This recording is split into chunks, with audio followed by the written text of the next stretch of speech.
Before you guys jump into this video, we just want to say this is going to be a two-part video because if we tried to fit it all into one, it would have been way too long, and I know that most people don't have the attention span for that.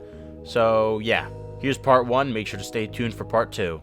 What's going on, everyone? Welcome back to the 2-for-1 Hoops channel. I'm Nate here with Dion today. We've got a little bit of a tier list for you, and with us being about in the dog days of the offseason, we thought it's perfect time to grade all of the contracts from this past season. Not quite literally all of them because that might take a few hours, but we got about 40 or 50 or so, and we're going to go through them right now today. Without further ado, let's jump straight into this with the most hyped up signing of the offseason, Nick Claxton. I'm not sure where I'm going to put Nick Claxton. Dion, do you have any thoughts? I probably instant, reaction is kind of like a C. It's not like, the biggest move of the offseason. Yeah, I think I probably lean a little bit more towards D tier. If we're thinking about these through like the team perspective, like how team friendly these deals are, I don't really love this one. It's not horrible. I wouldn't put it like in the F tier, but I just feel like $25 million a year for Nick Claxton, that's probably not what his market was. I don't think there was a bunch of teams dying to give him that much money over 4 years, but it's okay. So I would probably go D.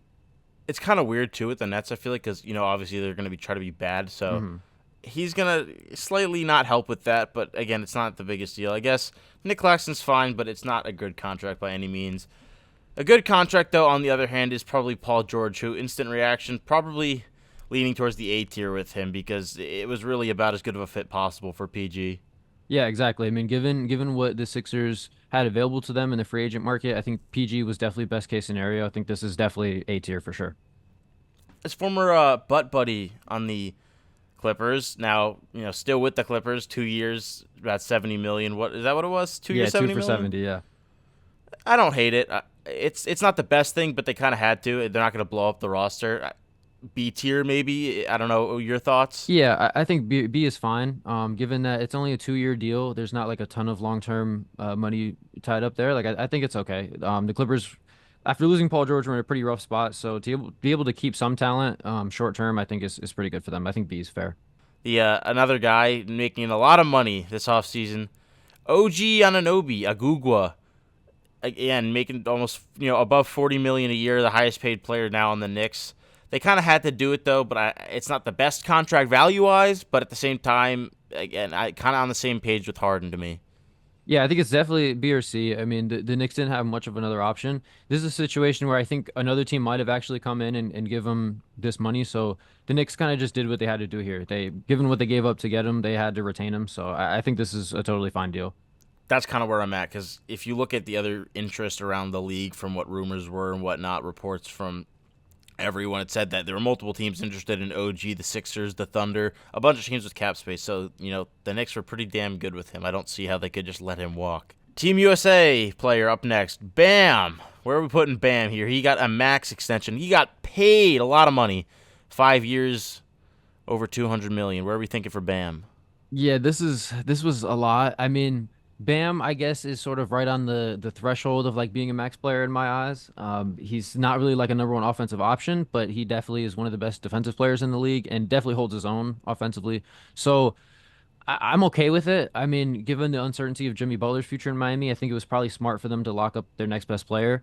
I could go B or A here. Like I don't love that he's getting paid 50 mil per year, but I it's kind of what I they had to do. think I'm leaning more towards B there. I think are we good putting him in the B tier with OG and Yeah, James Harden? yeah, B's fine.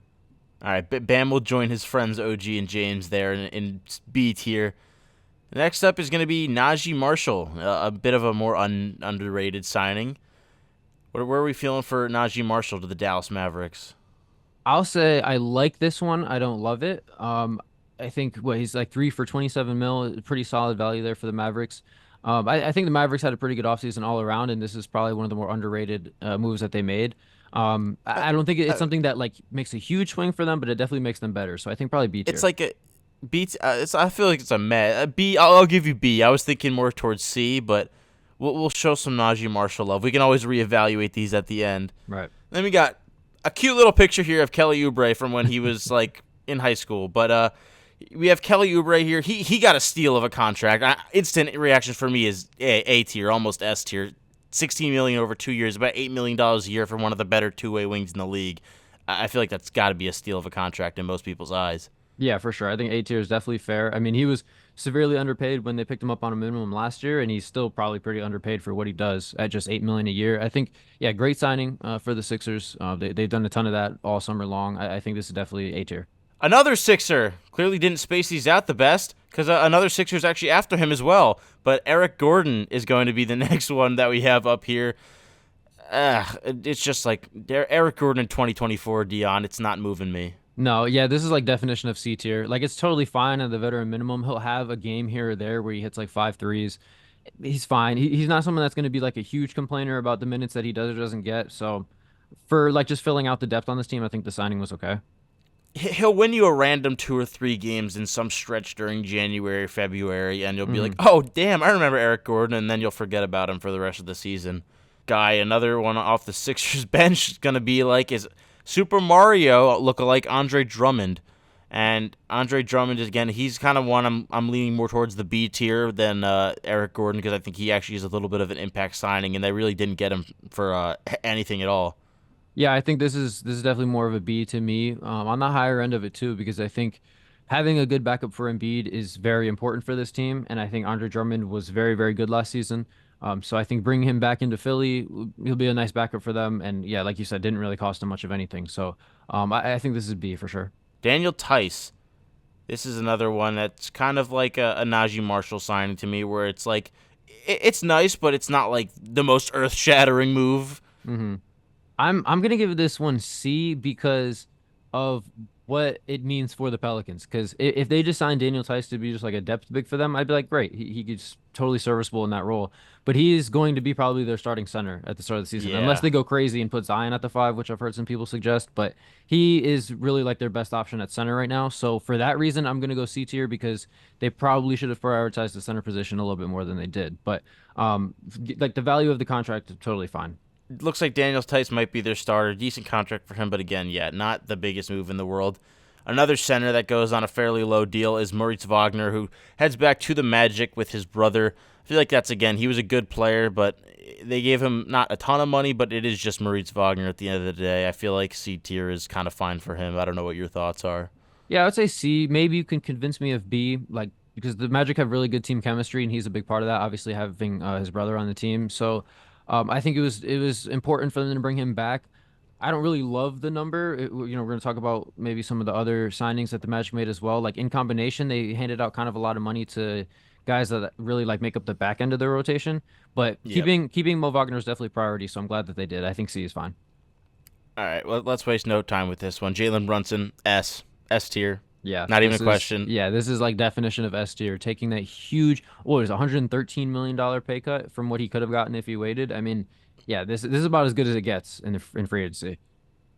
I mean, I'd hope so too. With Jalen Brunson and Josh Hart, they're doing a podcast episode in person. You know, like $100 a ticket, and it doesn't look like any of that's going to charity. So I guess that's going to make up for the what Jalen left on the table. But yeah, Jalen S tier elite teammate move of this offseason. No brainer for S tier. We For are going sure. to be going over extensions just to let everyone know. The next one up is going to be Nick Batum. Goes back to Los Angeles, heads back to the West Coast because his wife made him. Is that so? Yes, actually, Nicholas Batum's wife wanted to go back to the West Coast for him to retire, so he basically just, did whatever his wife wanted to, which is, honestly fair. Respect to him. He's 35 at this point. His wife's probably pretty tired of getting up and traveling all the time. Yeah, I mean, I know he's making his farewell tour for like international play. This will be the last time he suits up for Team France in these Olympics. So, yeah, I guess his career is winding down and he wants to settle down on the West Coast, or I guess his wife does. I mean, yeah, that LA is not a bad place to retire when you got millions in the bank, I guess. For me, I'm feeling C tier. Just I feel like if he went to a team that's more of a contender, I'd say B. But I just don't love the fit. I think with the Clippers, they're not going to be a team that's really going to do much damage, especially without Paul George. Mhm. I love Kawhi. I'm not confident he's going to be healthy for a whole season. So I'm thinking C for Batum. Derrick Jones Jr., another Clipper.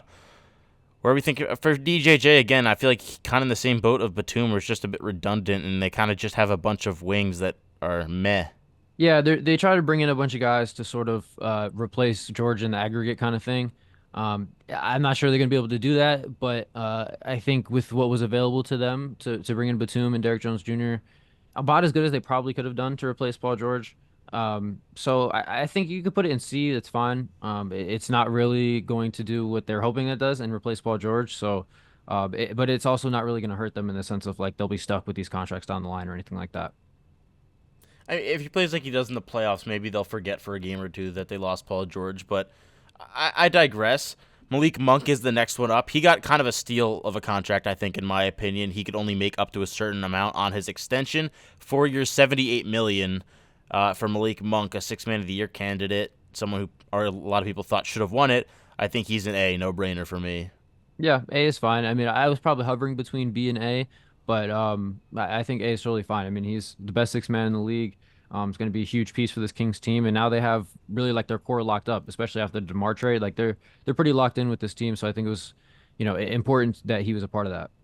Going back to the Knicks theme, the next one up is going to be Isaiah Hartenstein.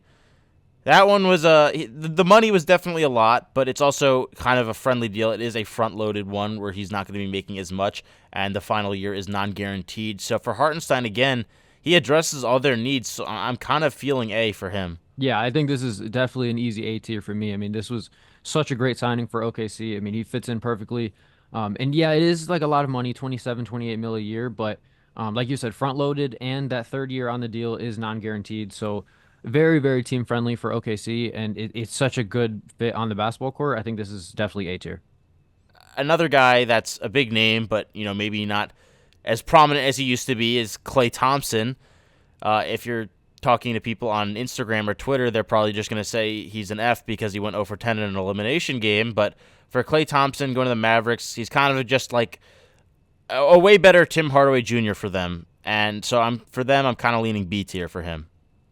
Yeah, B tier I'm good with. Yeah, Instagram comment section does not let you forget a game like that. But the real basketball watchers know what Clay is capable of, and in this Maverick system, I think he's going to be fantastic. Yeah, a much better Tim Hardaway Jr. without a doubt. So yeah, I think B is fine. Definitely has the potential to even go up to A. It just depends on how he ages, because a 3 year deal, Clay Thompson at this stage of his career could get a little dicey down the line. But I think this Yeah. is a very nice pickup for the Mavs in the short term for sure. I think our thinking's aligned right there because if you are getting Klay Thompson even from last year for that kind of money, it's not bad in the short term. But again, in 3 years from now, when he's in that last year of the deal, it could look a little dodgy. But right now, Klay is going to come in there and be a great fit. Someone who else I think is going to be a great fit is DeAnthony Melton, who's going to be headed to the Warriors on one of the more under the radar signings. I think that was one that is kind of in that B to A tier as well because he really didn't get much, and he is a very, very solid player. Yeah, give me A for this one because for the Warriors, Okay. like, yeah, to only like D'Anthony Melton, I think is a really great player. The only thing really holding him back from getting a big contract was the back injury that he had last year that held him out for so much of last season. So for the Warriors to take just a 1 year swing on him, if it does pan out, has potential to be one of the best signings of the entire summer. I think he's someone that can play the point guard position, but also would fit next to Steph Curry very well. So I think he's going to be someone that, as long as he stays healthy, will be a very big piece of this Warriors rotation. And honestly, I think the Warriors, with what else they've done this offseason, are probably better than they were last year. And he's the biggest reason why. Another guy who's known for his shooting ability, but not as much his defense, Isaiah Joe, going to the Thunder, back to the Thunder on the extension. He's kind of one where it's like, I felt like it was ideal that he was going to go back to the Thunder, Yeah. keep him locked up there. I'm not the biggest fan of it, but it's kind of just like, it's all right. I'm instant thoughts C tier, maybe B tier. Yeah, that's kind of where I'm at too. My first reaction is C tier. It feels like just fair market value type of contract for someone like Isaiah Joe. I like that they declined his team option along with Aaron Wiggins and decided to extend them early to just kind of take care of that and get him at potentially a lower number because if either of them had really big seasons this year, it would have really grown their market. So, smart decision there from OKC. I could hear the case for B, but I would probably just go with C. I think it's just probably right around where he should have been paid. Yeah, exactly. I don't think they got him for a steal or anything, and he's kind of a one-dimensional player at Hmm. that. So it's a good deal. Not a great deal. It's a good deal. A deal I'm not the biggest fan of is Kyle Anderson going to the Warriors. So now they have Draymond Green and worse Draymond Green without the attitude issue. So I'm leaning D for this, honestly. I don't like the fit. Yeah, I understand the concerns with the fit, but I only really worry about how he's going to share the floor with Draymond. I do feel like, when Draymond's off the floor, Kyle Anderson can fill that role in a lot of ways. And as we've seen, Draymond's not going to play 82 games. He's not going to play 48 minutes. So they definitely needed some depth behind him. I think it's a pretty good signing. I guess if you want to go D, I see the case for it, but there's not really a ton of risk here. Like there's not really a All world right, in which he's making them worse. So you're right. It's I not was a lot totally of fine with money. it. Yeah, It's not a lot of money. It's yeah, I think it's okay. okay. I'll give him the, maybe I was a little too harsh on slow mo. I'll give him C tier. We'll give The him a the little the bit. concerns are definitely there. I get it, but I just think, I don't really see a world where they're gonna have to play Draymond and Anderson a lot together. So I think they'll be just fine. Again, 2-part video. This is just the first part. Second part will be up very, very shortly, so stay tuned.